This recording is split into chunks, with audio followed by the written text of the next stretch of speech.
ঘোড়ার মাংস হালাল না হারাম বলেন? ঘোড়ার মাংস হারাম হলে দলিল কি, আর হালাল যদি হয় তাহলে আমাদের পাবনা জেলার কিছু ভাই এখনো পলাতক এই ঘোড়ার মাংস খাওয়ার কারণে। যেমন আজকালকার যুগে ঘোড়ার গোস্ত কি হালাল না হারাম? এদিক থেকে হারামও শুনছি আবার হালালও শুনছি। ঘোড়ার গোস্ত হালাল না হারাম? হালাল। জি, ইমাম আবু হানিফা রাহিমাহুল্লাহর মাযহাবে ঘোড়ার গোস্ত হারাম। বুঝা গেছে? যারা নিজে হানাফি সাইনবোর্ড রেখেছেন তাদের জন্য হারাম। সেনাবাহিনী বা বিভিন্ন ঘোড়া পালে কেন? ঘোড়া ছাড়া সামনে আগান যায় না, এবং ঘোড়া দিয়েই তাদের একটা কসরত দেখায়, ঘোড়া ঘুরছে আর দৌড়ায় কীভাবে দেখাচ্ছে। তাহলে বোঝা গেল ঘোড়া থাকবেই কেমন পর্যন্ত। এই জন্য ঘোড়া যেন বিনষ্ট না হয়, খেয়ে ফেলে তো শেষ হয়ে যাবে, এই জন্য তিনি খাওয়াটা অপছন্দ করেছেন। ঘোড়ার গোশত খাওয়া আসলে হারাম না, ঘোড়ার গোশত খাওয়া হারাম ফেরার কোনো সহি দলিল নেই। বরং রাসূলুল্লাহ সাল্লাল্লাহু আলাইহি ওয়াসাল্লাম যুগে একবার ঘোড়ার গোশত খেয়েছেন, প্রমাণ পাওয়া গেছে। সাহাবায়ে কেরাম ঘোড়ার গোশত খেয়েছেন, প্রমাণিত সত্য এটা। তাহলে পরে খানি রাসূল এরপরে খানে প্রমাণিত। তাহলে অভাব হলে, বিপদে পড়লে, সমস্যাগ্রস্ত হলে মুসলিমরা ঘোড়ার গোশত খেতে পারবে, এতে কোনো সমস্যা নেই। এবং এমনিও খেতে পারবে যদি এটা কোনো যুদ্ধের কারণে ব্যবহৃত হচ্ছে না, এমন কোনো ঘোড়া হয় মরে যাচ্ছে, বা এটা আর কোনো কাজ ব্যবহৃত হচ্ছে না, কাউকে দেওয়া যাচ্ছে না, কি করবে, বৃদ্ধ হয়ে গেছে, এটা জবে করে খেলেও কোনো সমস্যা নাই ইনশাআল্লাহ। কিন্তু যেগুলো যুদ্ধে ব্যবহৃত হবে সেগুলো যেন কেউ না খায়, কারণ সেগুলো বড় বড় বড় কাজের জন্য রেখে দেওয়া হয়েছে, শুধু খাওয়া দাওয়া নয়।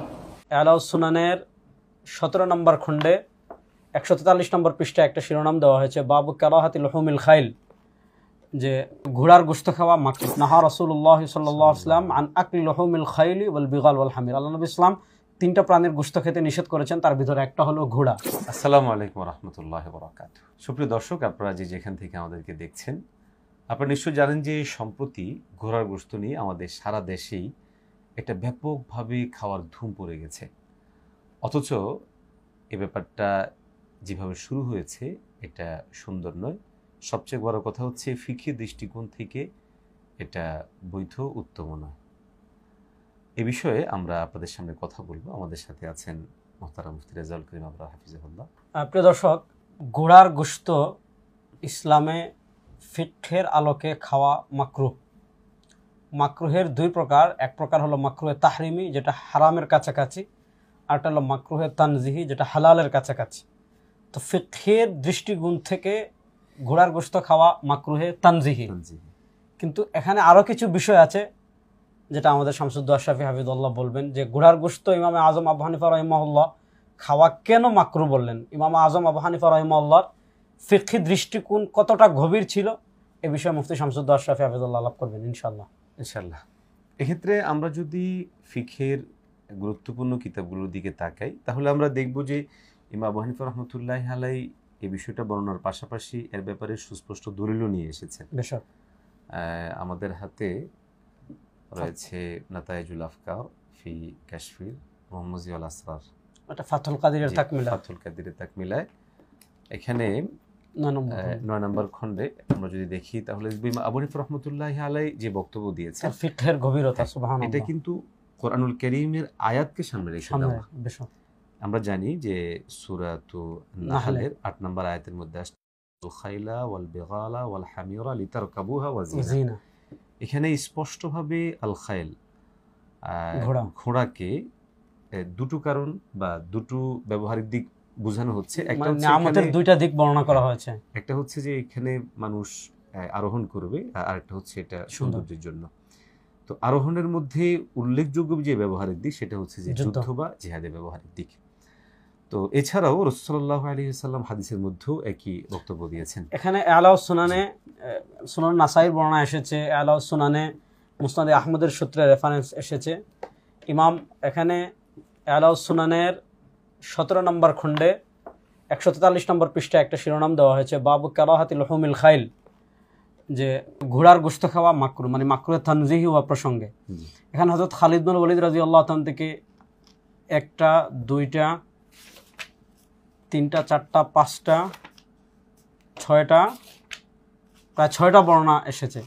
حدثنا يزيد بن عبد ربه قال حدثنا بقية بن الوليد قال حدثني ثور بن يزيد عن صالح بن يحيى بن المقدام بن معدي قرب عن أبيه عن جده عن خالد بن الوليد قال نهى رسول الله صلى الله عليه وسلم عن أكل لحوم الخيل والبغال والحمير। আল্লাহ নবী ইসলাম 3টা প্রাণীর গোশত খেতে নিষেধ করেছেন, তার ভিতরে একটা হলো ঘোড়া।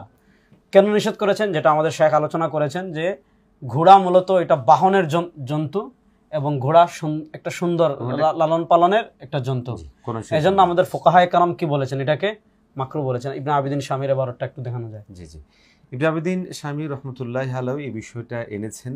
আমরা যদি দেখি তাহলে দেখব যে 9 নম্বর খণ্ডে পৃষ্ঠা নাম্বার হলো 508।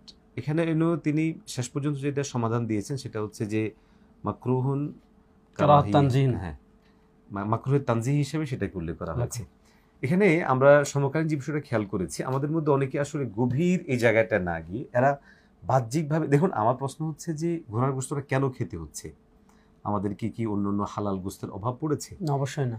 যেখানে অনেক হালাল জন্তু রয়েছে এবং সেই হালাল জন্তুগুলো আমরা খেতে পারছি, সেখানে ঘোড়ার যেটার একটা উল্লেখযোগ্য এবং খুব উঁচু ধরনের একটা টার্গেট রয়েছে। দেখুন, গরু দিয়ে কিংবা অন্যান্য জীবজন্তু দিয়ে কিন্তু কখনোই ঘোড়ার যে চাহিদা বা যে প্রয়োজন সেটা কিন্তু পূরণ করা যাবে না, সম্ভব না। আপনি তো একটা জিনিস খেয়াল করেছেন, সেটা হচ্ছে যে আমাদের কোনো আলোচকের বর্ণনা ভঙ্গি, এরা অনেক সময় অনেকে ভুলটা করে, সেটা হচ্ছে যে এই ধরনের ফিকহি মাসালা বর্ণনা করার ক্ষেত্রে যেহেতু আমাদের বাংলা ভাষাভাষী মানুষদের মধ্যে অধিকাংশ মানুষ ইমাম আবু হানিফা রাহমাতুল্লাহ আলাইহি ফলো করে থাকেন, অতএব আমাদের উচিত এই জায়গায় ফিকহে হানাফির এই মতামতটার গভীরতা খেয়াল করি উল্লেখ। আল্লাহ তাআলা দুটা কারণ বলেছেন, আপনি বলেছেন, একটা হলো এটা বাহন আর এটা যুদ্ধের ক্ষেত্রে ব্যবহার হয়। এজন্য ইমাম আজম আবু হানিফা রাহিমাহুল্লাহ এই আয়াত এবং যে বর্ণনাগুলো আসছে, এই বর্ণনাগুলো নিয়ে কথা আছে, এখানে বিস্তারিত আলোচনা সবগুলো নিয়ে আছে, সনদ নিয়ে পর্যালোচনা যাচ্ছি না। এখানে আল্লামা জাফর আহমদ উসমানী রাহিমাহুল্লাহ সবগুলো নিয়ে আলোচনা করেছেন এবং এটাকে বলে মুখতালিফুল হাদিস, পরস্পর বিরোধী হাদিস হলে সেটার ভিতর তিনি তাদবির দিয়েছেন। তো সব কথার শেষ কথা হলো ঘোড়ার গোশত খাওয়া মাকরুহে তানজিহি। যেহেতু আমাদের দেশে গরুর গোশত পাওয়া যায়, খাসির গোশত পাওয়া যায়, এই জন্য আমরা ঘোড়ার গোশত খাওয়া থেকে বিরত থাকবো। আল্লাহ তাআলা আমাদের সবাইকে সঠিক পথে পরিচালিত করুন। অনেকেই একটি মাসআলা সম্পর্কে জানতে চাচ্ছেন, সেটি হচ্ছে ঘোড়ার গোশত খাওয়া জায়েজ নাকি না জায়েজ।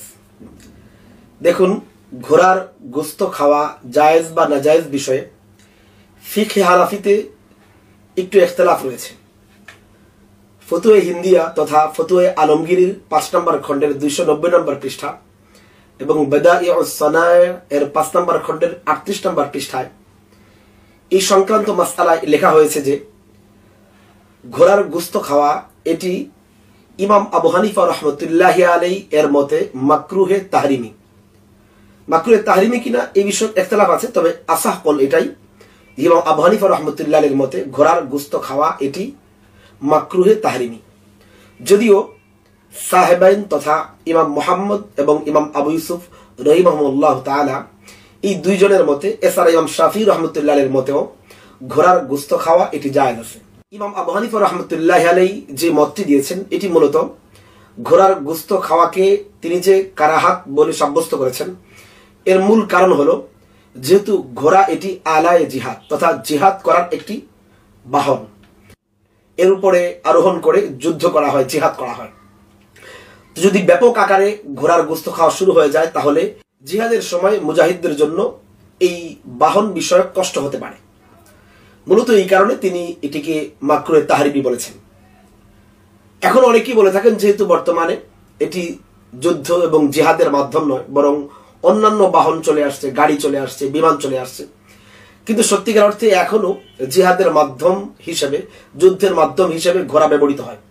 কারণ যে সকল এলাকা দুর্গম এলাকা, যেমন সীমান্ত এলাকায় যে সকল পাহাড়ি এলাকা আছে, সেই সকল জায়গায় এখনো ঘোড়ার প্রয়োজন রয়েছে।